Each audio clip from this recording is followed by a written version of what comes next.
Hey everybody, it's Average Gatsby and welcome to another video in my Dragon Age series. We're going to be going up to level 3 in the Circle Tower, but first we're going to have to fight this guy right here. And like I said, like when I cut it off last time, you really want to make sure this fight is you're properly set up.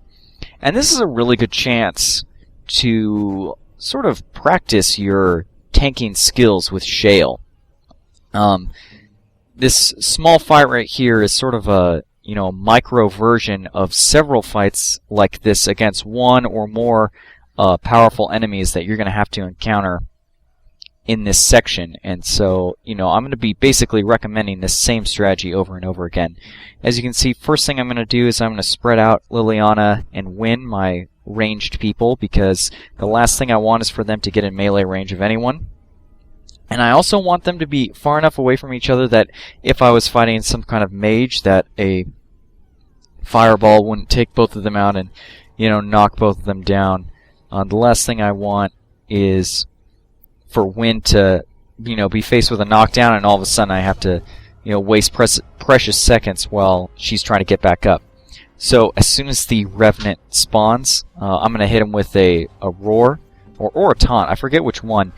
Just to make sure that Shale generates a lot of that threat, and then I'm flanking with my character, the two-handed warrior, and I'm going to use my my abilities. I'm going to once again taunt again, or taunt for the first time. Fortunately, the Revenant decided to go for Shale first, and then I'm mainly going to be controlling my healer. Actually, my computer would do a pretty good job at healing, but I just find, if you want something done right, you're going to have to do it yourself, and the same goes with your healing.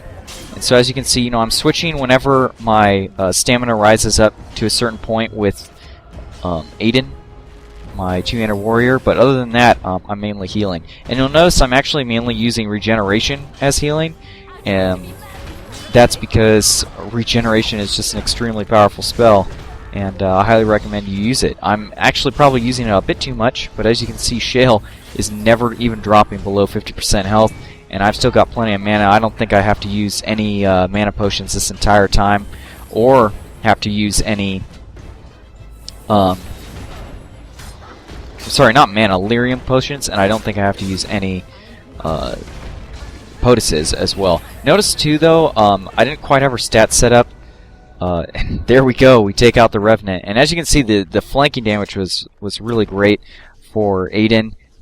I level up after the fight, and we get to loot him and, pick up a scrap of paper and get the codex entry for the Black Vials, and then we'll keep moving on.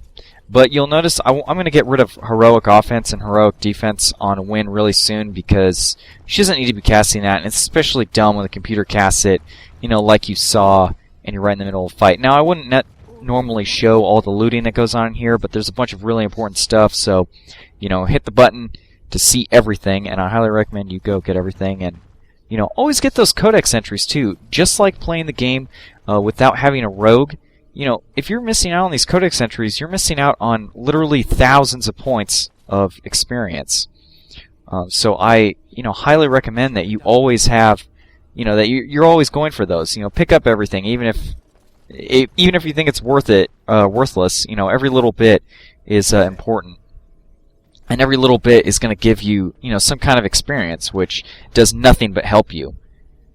This game does have a scaling leveling system, but it's not the same as like Mass Effect 2 or other scaling level systems. It's more there are areas for, where enemies will fall in a range of levels. I'm not exactly sure how it works, but, the higher level you are, the better off you're going to be, especially in a game like this when you get, a new skill every level, which is really nice. And then we go up here, and then this fight coming up is going to be a challenging one. The reason why this fight's challenging is because this can happen to you, what you can see happen to me, is you can activate these enemies into two separate groups, but sometimes if you're not careful, you'll activate them at the same time, and the main guy you gotta worry about is the I forget what he is called, but the mage in the back of the room, because that mage is going to throw out a fireball and can just annihilate your party. Now, if you notice, look how close together we are right now. I'm really worried about moving forward anymore, and look at that. They activate. I don't even know how that happened, but as you can see, as quickly as I can, I'm going to be spreading everyone out. I have Wynn, Liliana going to opposite areas, Shale running ahead and having Aiden stay still, or, go to the near shambling corpse. And one thing that's kind of nice, though, is that if Shale gets in the middle and Shale taunts everyone, and the computer player is not too bright, and see right here, we're going to hit him with a roar, so they'll all be stunned. And there's the Arcane Horror, which I'm going to go for myself. But look at that. The Fire Blast hits, and it just kills pretty much all of his allies, which is, really awesome. Now, it totally destroys Shale's health, but that's why we have Wynn healing. And so I'm going to come back here, Pommel Strike, and this Arcane Horror is actually pretty easy to take out. You'll notice I have powerful swings on right now, and it's working out fairly well, but it's not... I do miss once, but as you can see, I took him out in a really short amount of time, and powerful swings you can still use on the Arcane Horrors. On the upcoming enemy, though, you are not going to be able to use that. But if you do like me, and you make sure everyone is spread out, you'll be able to survive that initial fireball, and you should be good. Now, back in this room, you're going to notice some of these statues.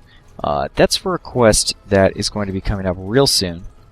And there's another scroll of Banastor, pointing out there, and then another apprentice note. The apprentice notes that we've been collecting this entire time have to do with the quest in this room, and I'm not going to have time in this video to show that quest, but we will be doing that quest as soon as we can.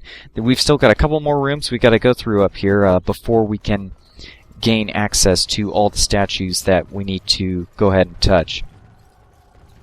So we're moving right along here, and now we're going to fight, just some abominations. These are pretty simple. The standard abominations from before. There's a little bit more of them, and I stupidly get caught in a trap.